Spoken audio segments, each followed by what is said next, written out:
do que eu decido, ou seja, das minhas decisões hoje, agora. Ela depende do meu passado. Toda vez que eu decidir, irmãos, a minha mente, ela vai lá buscar uma história do passado para que essa história me ajude na tomada de decisão. Ou seja, toda a sua decisão hoje está com base lá no seu passado. Interessante, não é? Aí, só 20% da minha decisão eu coloco no futuro. 80% da minha decisão é baseado no meu passado e 20% no meu futuro, ok? E assim eu consigo fazer uma escolha assertiva na minha vida. Todos nós queremos fazer escolhas assertivas. Mas qual é o grande problema da escolha? Nós somos 80% emocionais, irmãos, aí está o problema. 80% da Joana é emocional. Só 20% é QI, ou seja, Joana só usa a inteligência cognitiva dela, a mente dela. Só 20% na hora de decidir. 80% é emoção. Então, como é que acontece, irmãos? Um exemplo. Você está focado, você tirou refrigerante, você resolveu parar de comer carne, fala, olha, não quero mais isso, eu quero uma reforma na minha vida. Eu quero reformar a minha saúde. E tomou a decisão. Só que, de repente, irmãos, você vai na casa de um parente e lá está tendo churrasco. E você decidiu não comer carne. Como que vai acontecer agora essa decisão?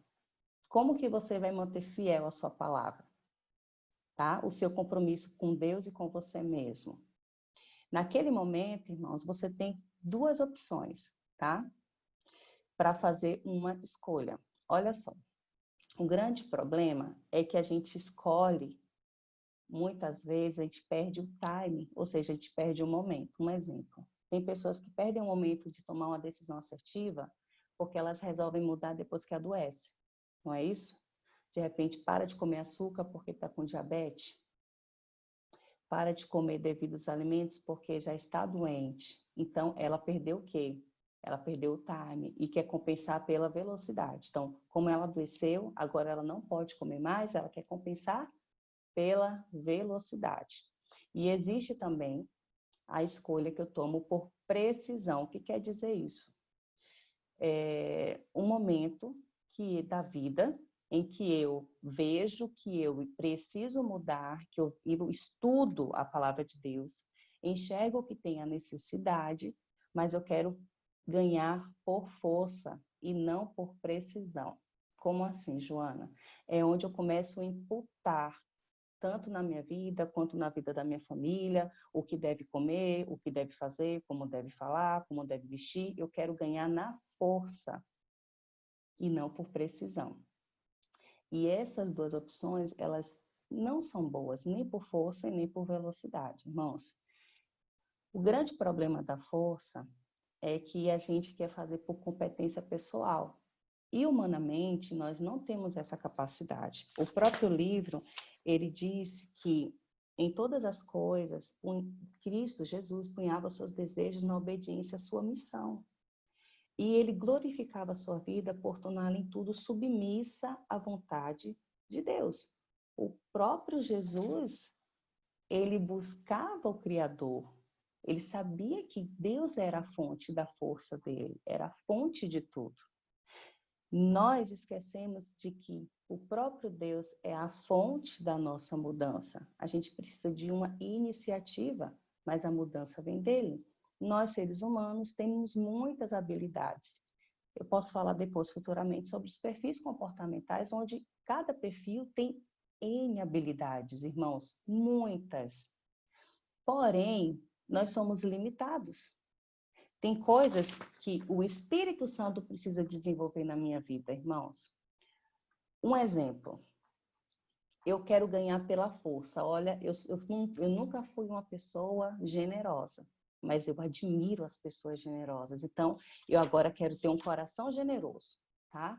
E aí eu quero, por força, ser generosa. Eu começo a trabalhar na igreja, trabalhar na missão, eu vou para a ADRA, fico na ASA, e é comida, é sopa, é entrega. Só que, irmãos, eu começo a não fazer mais de bom agrado. Como assim? Uma irmã liga e fala assim, nossa, irmã, a gente vai entregar algumas cestas, precisamos fazer algumas cestas. Aí você fica, vixe, irmã, de novo? A gente acabou de entregar as cestas, aí já vai ter esse trabalho para pedir de novo. Aí já vem os limites, né? A negação, a reclamação. Isso é muito perigoso porque Ellen White chama isso de egoísmo, tá? Isso é egoísmo. Ou seja, toda vez que eu vou fazer algo, que eu coloco o holofote em mim, irmãos, isso é egoísmo. Por isso que a gente não vai ser salvo pelas obras. Nós não temos capacidade de sermos bondosos, irmãos. Então, toda vez que você usar por força para ser bondoso, para ser generoso, você vai falhar. Porque isso são frutos do Espírito. E toda vez que você se esforçar para buscar algo que não é seu, que humanamente você não tem competência, você vai falhar. Amor, gozo, paz, longanimidade, benignidade, bondade, irmãos. Felicidade, domínio próprio é o que você precisa para poder se limitar, para ir naquele churrasco e falar assim, não, irmão, me perdoe, mas eu não estou comendo carne, mas fique tranquilo, eu estou aqui, ótimo, eu vim aqui te ver. Isso é domínio próprio. E toda vez que você se esforçar para dizer um não, você vai se frustrar, irmãos, vai ser um sofrimento e vai ter um prazo de validade curto. É a fonte errada que você busca. Está na hora de nós começarmos a limitar até onde eu posso ir humanamente e permitir o que Deus, o Espírito Santo, pode desencadear para mim. Quando a gente lê o primeiro capítulo, irmão, a gente se apaixona por Jesus.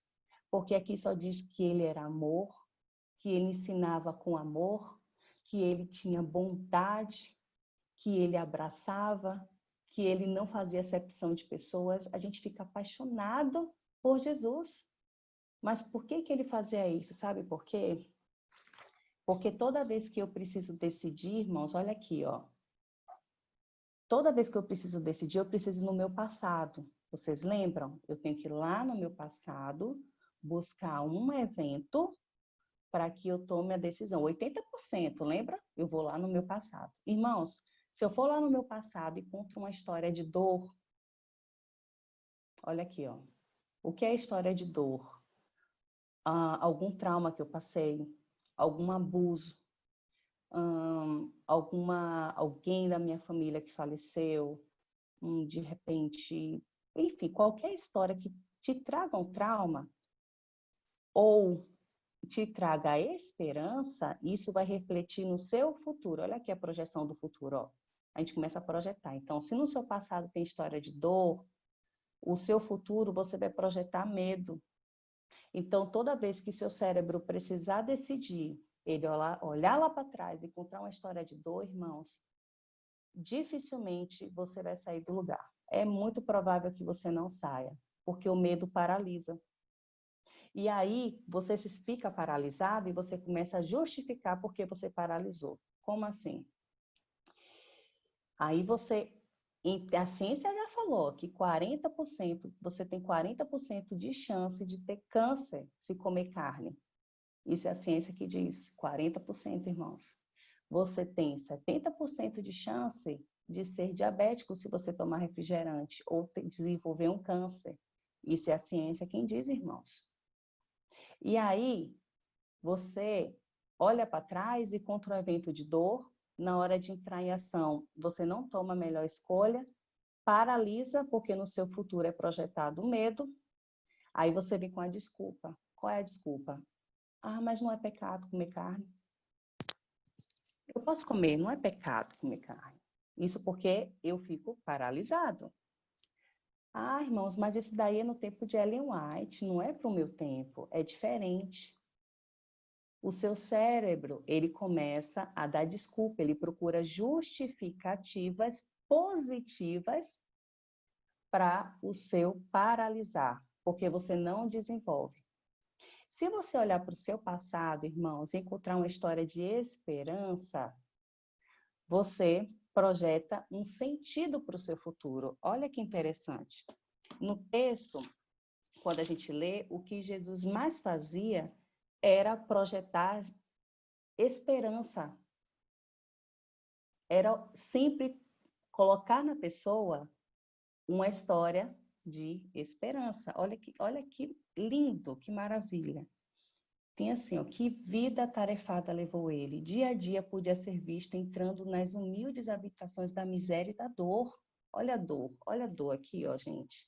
Jesus, ele entrava, era aqui, ó, na mente das pessoas. Ele entrava aqui. E ele dirigia palavras de esperança, ou seja, ele trocava a dor pela esperança, tá?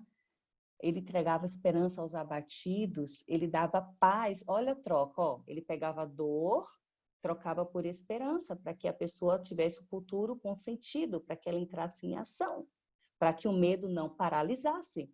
Ele mexia onde, irmãos? Ele mexia no passado, nas lembranças, porque ele sabia que isso era importante para que a pessoa entrasse em ação. Então, ele trazia esperança aos abatidos, ele trazia paz aos aflitos, ele era cheio de graça, ele era sensível e clemente. Ele andava erguendo os desfalecidos e confortando os tristes. Irmãos, a ciência diz que um evento de vitória, irmãos, se eu tiver aqui, ó, no meu passado, um evento de vitória, é o suficiente para eu destruir todos os traumas que existem na minha vida. Um evento apenas destrói todos os traumas. E eu entro em ação. Jesus chegava aqui para a pessoa que não tinha esperança, a pessoa que sentia dor, e ele trazia alívio. Ele falava, não, isso é possível. Você pode, você consegue. Você vai conseguir vencer o seu apetite. Você vai conseguir fazer uma transição. E aí, o hábito da pessoa, irmãos, era mudado, era transformado, porque ele mexia na chave, na raiz da mudança. A gente tem mania de querer mudar aqui, irmãos, o presente. A gente quer fazer por força. A gente quer ganhar na velocidade, mas não é assim que funciona. Nós precisamos ir na raiz da minha necessidade. A raiz da minha necessidade para a mudança está baseado lá no meu passado. Você tem que investigar qual história que você tem, uma história que não é boa, lembranças que não são boas, transformar essa lembrança de dor em uma lembrança de esperança.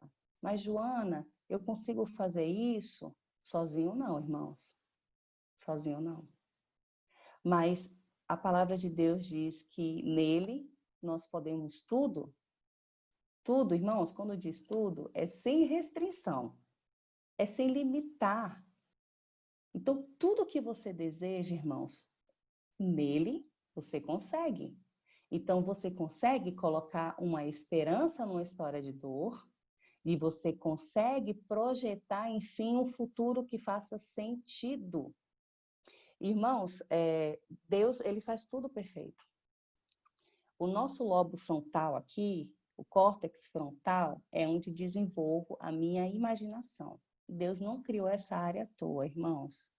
Essa imaginação é para que eu possa projetar o meu futuro. Como assim, Joana? Um exemplo. Alguém aqui já foi no céu? Alguém aqui já viu um anjo? Mas a gente começa a ler a palavra de Deus, que a palavra de Deus nada mais do que histórias. Lembra, irmãos, que tudo começa com as histórias que eu conto para mim, ou as histórias que eu escuto, que eu leio, que eu assisto. Essas histórias formam os meus pensamentos formam quem eu sou. A Bíblia nada mais do que histórias. Agora, o tempo que você gasta lendo essas histórias, que faz toda a diferença na formação dos meus pensamentos. Eu gasto mais tempo lendo histórias da Bíblia, que são histórias verdadeiras, ou eu gasto mais tempo no Facebook vendo várias histórias falsas? Ou eu gasto mais tempo em filmes e Netflix, dando estímulos e histórias falsas para o meu pensamento? É assim que funciona cientificamente você. Porque o que você vê, irmãos, é quem você é. O que é a sua mente? Assim você é. Ok? Então, toda vez, irmãos, que você precisar decidir, você vai ter que fazer isso, ó. Você vai ter que jogar fora o seu que é, porque as nossas escolhas emocionais, elas não são boas. Se você for agir por emoção, você vai na casa do seu parente, no dia de churrasco, e vai comer o churrasco. Emocionalmente, você não vai aguentar, irmão. O cheiro vai te aguçar, você vai começar a brigar internamente e vai comer, porque é uma decisão emocional. Você tem que trocar esse 80% e usar só... Irmãos, não precisa nem usar 20%. Menos do que isso, você já tomou uma decisão assertiva, que é onde você usa o seu QI, a sua inteligência, o seu cognitivo. Toda vez que você agir emocionalmente, irmãos, você vai falhar. Não sei aqui, mas eu acredito que a maioria já se apaixonou, né? E se você lembrar dos seus tempos, né, em que o coração estava acelerado, apaixonado, emotivo, são as piores burradas da nossa vida. Alguém riu agora, né? São as maiores burradas porque a gente age pela emoção, então a gente faz as maiores loucuras da vida quando a gente está apaixonado, porque ali a gente age emocionalmente. E não é isso que a gente tem que fazer emocionalmente, agir pelo coração. A gente não tem que agir pelo coração. Temos que usar a nossa razão para as nossas decisões. E é nesse momento que eu uso o meu QI, eu elimino o meu emocional e uso o meu QI. Como assim? Olha só como que funciona. Quando a gente levanta para trabalhar, a gente quer ficar na cama, ainda mais se for cedinho agora, né? Para a gente orar aqui, para ter esses momentos, começa a ter uma briga, não é? A cama tá quentinha, aí o seu emocional começa a falar assim, ó, fica na cama mais um pouquinho, Mário. Tá tão quentinho, tá chovendo, o tempo tá gostoso. E aí entra o quê? O QI de Mário e fala assim, não, eu tenho que levantar, eu tenho responsabilidade. Eu não posso ficar na cama. Aí o emocional fica, mas fica, só um pouquinho. Vai, Mário. Aí, Mário, não, eu tenho que levantar. Aí ele usou o quê? O QI. A gente usa isso para trabalhar, que a gente quer ficar na cama, mas aí a responsabilidade, o senso de responsabilidade, a sua inteligência, o seu cognitivo te chama para a ação. Mas por que que a gente utiliza só o nosso cognitivo para trabalhar? As outras decisões a gente deixa para tomar por emoção, como alimento, como a saúde, como o espiritual. Aí a gente diz, eu não estou muito motivado. Irmãos, a motivação ela não vai vir. E se você for agir por motivação, se você estiver muito motivado no início, uma hora vai esvaziar, uma hora vai embora. E aí? Você volta para os mesmos hábitos, para as mesmas práticas? Isso tem que ser uma decisão inteligente. O que Cristo quer de você é justamente isso, irmãos. É esse passo. É essa decisão inteligente. Ele quer que você raciocine e esteja com a mente bem enraizada, bem fixa, para não tomar uma decisão pelo coração, porque ele sabe que coração é a curto prazo. Então, nesse momento em que você levanta para ter esses compromissos com Deus, você tem que colocar o seu QI, o seu cognitivo e falar assim, não, eu tenho um compromisso com o Senhor, eu vou levantar, eu consigo, Deus me ajude.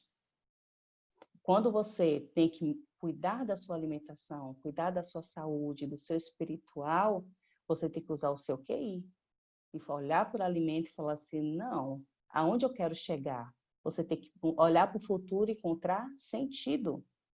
Tem pessoas que olham para o passado, irmãos, e de repente perdeu uma mãe por diabetes, perdeu uma mãe por um câncer, uma doença, e ela tem uma história.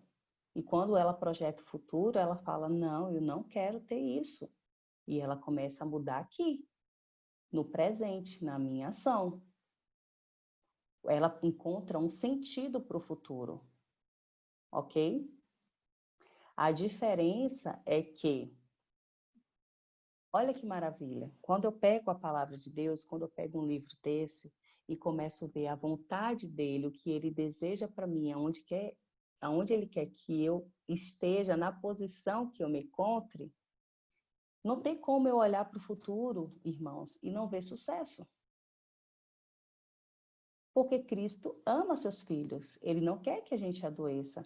E cada vez mais, irmãos, ele quer que a gente prepare o nosso caráter para o céu. A ideia, irmãos, da reforma alimentar, da reforma de saúde, é para que eu olhe para o meu futuro e encontre um sentido no céu, irmãos. Para que eu me veja lá, aqui, ó. É aqui onde eu quero chegar. Meu córtex frontal é onde há imaginação. É aqui que eu desenvolvo fé, irmãos, no córtex frontal. Porque fé nada mais é do que imaginação. Ninguém foi para o céu, ninguém aqui foi para o céu. Ninguém aqui viu Jesus. A gente lê as histórias e imagina como que é o céu. Imagina como é Jesus. Imagina como são os anjos, as ruas de ouro, a árvore da vida. Por isso que Cristo nos deu essa área tão importante que é o nosso córtex frontal, para que eu comece a projetar o meu futuro com sentido. E que isso, irmãos, faça com que o meu presente tenha uma escolha assertiva. Que projeção você está fazendo para o futuro? Aonde você quer estar? Para onde você quer ir? Se você começar a buscar as coisas do céu, irmãos, você está se preparando para ir para lá.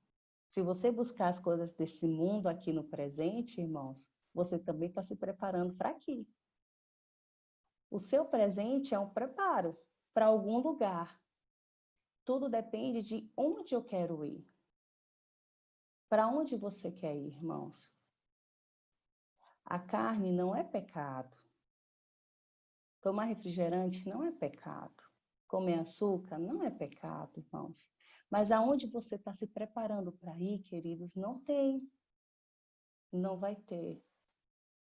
E a gente não pode se comportar como os hebreus no Egito, que pediam para voltar para as panelas do Egito. Lembra que eles sentiram falta? A gente não pode chegar no céu e sentir falta do mundo e dessas coisas. Por isso que é interessante que eu prepare hoje o meu paladar, a minha mente, o meu cognitivo, o meu emocional. Lembra que nós somos corpo, alma e espírito? Eu tenho que preparar esses 3 elementos, irmãos, para ir para o céu. Essa é a chave. Para onde nós iremos? Para onde faz sentido para você? Mas sozinho, humanamente, se torna uma tarefa difícil, pesada e sem sucesso. Porque você vai precisar dos frutos do Espírito, irmãos. Se você quiser ser uma pessoa bondosa, em Cristo você consegue ser bondoso. A diferença de uma pessoa caridosa para uma generosa é que o caridoso, ele dá o que sobra, né? O generoso, ele dá o que o outro precisa. Jesus era generoso, ele sempre dava e atendia as necessidades de cada pessoa. Mas você só consegue isso mediante o Espírito Santo.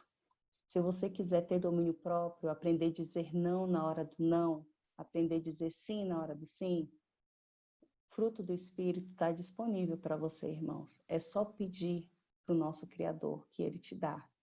Você quer ter mais amor, amar mais seus filhos, ter mais paciência, criar histórias verdadeiras para eles, irmãos. O fruto do Espírito está disponível para você. Todos nós podemos refletir o caráter de Cristo. Isso é alcançável, irmãos, mas não mediante o esforço próprio.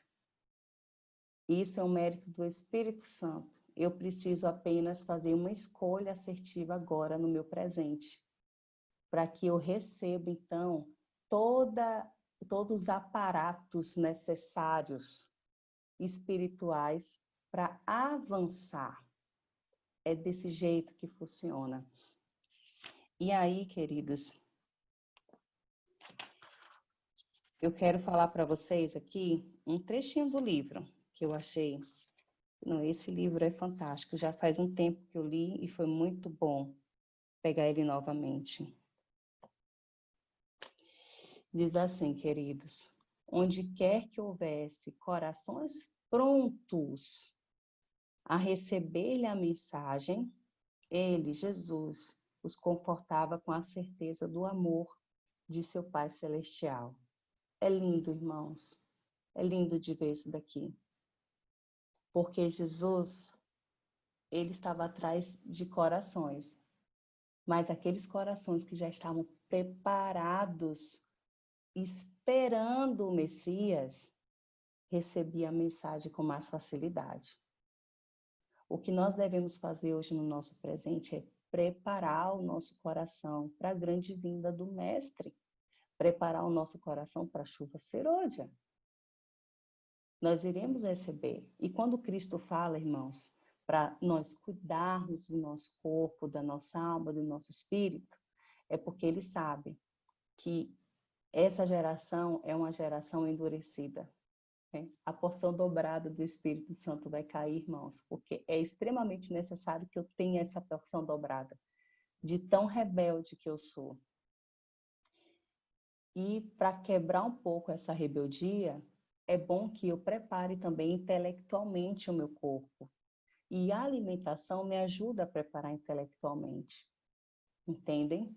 Me deixa um pouco mais refinada, dá uma clareza mental para compreender até a mensagem e o que eu estudo. A ciência já diz isso. Irmãos, eu não sei quem já fez experiência dia de sábado. Tenta comer uma feijoada no almoço do sábado e depois da feijoada vai lá entregar folheto. Não consegue. O corpo paralisa.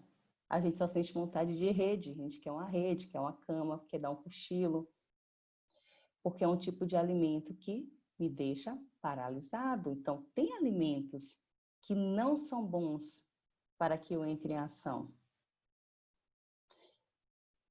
Tenta usar um pouco no seu presente da sua inteligência, irmãos. E é isso que vai te levar cada vez mais próximo para o alvo, cada vez mais próximo de Cristo. Eu vou deixar aberto para quem quer fazer alguma pergunta. Pode, Mário, não sei se é possível. Se alguém tiver alguma dúvida. Pode sim, Joana, pode sim. Tranquilo. Pode ser no chat, tá bom? Pode ser no chat, que aí a gente vai acompanhando, tá? Irmãos, faz 5 anos que eu resolvi realizar algumas reformas na minha vida, né? Principalmente alimentar. E a decisão foi justamente porque eu queria estar mais próxima de Cristo. E eu sentia que eu precisava fazer algumas reformas. Então, tem 5 anos que eu sou vegetariana, já mudei muitas coisas, atividades físicas, que eu era muito sedentária. Então, depois eu posso contar um pouco da minha experiência desses 5 anos. Perdi 20 quilos, irmãos, só para vocês terem ideia, nessa jornada. E eu digo com a mais clareza possível, irmãos, com Cristo nós podemos tudo. Agora com Cristo. E Ele vai transformando a velocidade, a nossa velocidade. Olha como Ele é amoroso.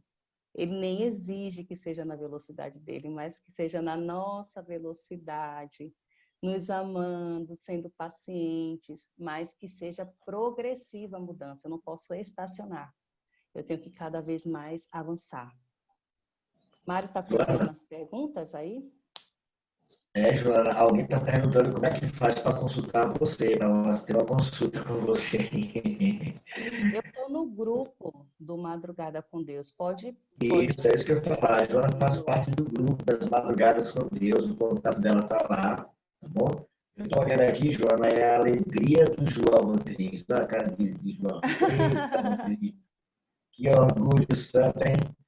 Joana, que bênção, Joana. Você está intimada a voltar quarta-feira aqui. Eu quero nem saber desses seus pulos. Quarta-feira você está de volta.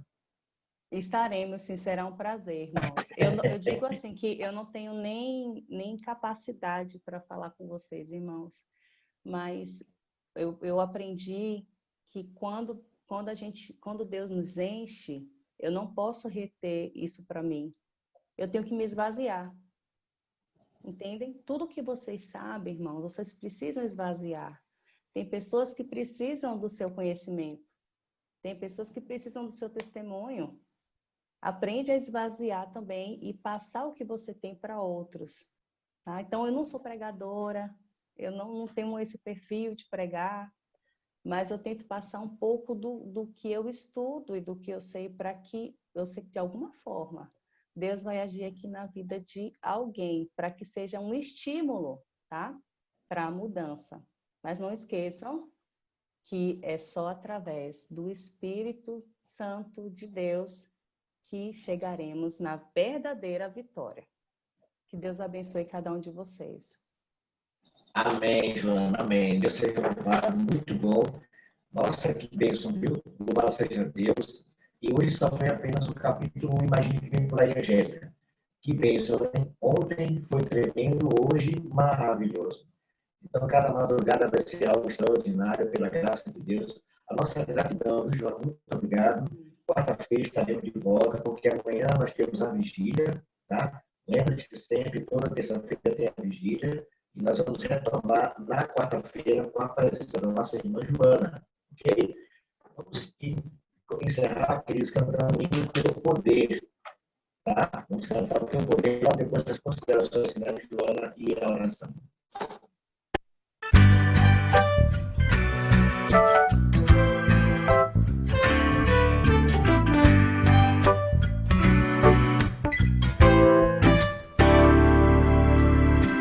Queremos te pedir, Senhor, teu poder.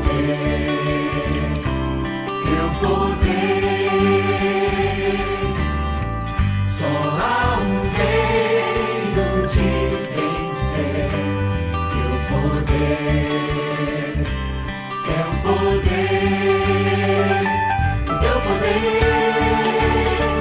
que vem lá do alto, teu poder pra vencer o mal, e teu poder está nossa esperança. Concede o teu poder.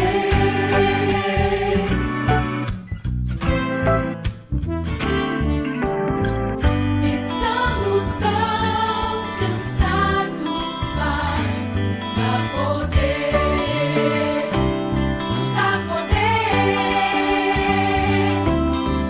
Revive o nosso coração, dá poder, nos dá poder. O teu poder que vem lá do alto, o teu poder pra vencer o mal, o teu poder está nossa esperança. Concede o teu poder,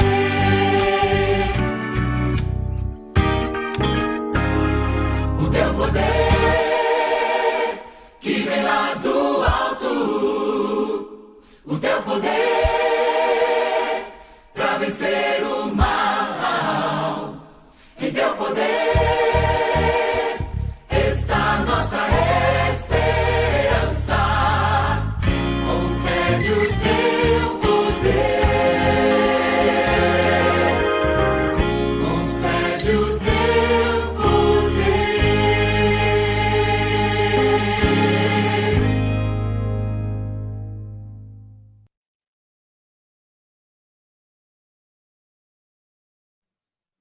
Oremos. Você quer ter esse poder na sua vida? Levante sua mão para vencermos. Amém. Amém, amém. Joana, muito obrigado por essa mensagem maravilhosa. Começar uma semana de atividade ouvindo isso é simplesmente incrível e maravilhoso. Que o Espírito Santo nos ajude a colocar em prática, buscando passar as nossas melhores lembranças para projetar o nosso futuro grandioso lá na frente. Lembre-se sempre, queridos irmãos, eu oro por você, você ora por mim, e o nosso Deus age por todos nós. Joana, as suas considerações finais e a sua oração, tá bom? Amém. Oremos então. Deus Pai amado, Senhor, nós estamos aqui clamando a Tua presença, Pai. A Tua presença em nossa mente, Espírito Santo, para que as reformas necessárias sejam feitas. Investiga o nosso coração, Senhor. Diminui as nossas paixões. E Espírito Santo, ilumina a nossa mente. Coloca as pessoas necessárias ao nosso redor, para que sejam apoiadoras, para que possamos nos modular e que compreendamos, enfim, que só conseguimos isso mediante o Teu Espírito.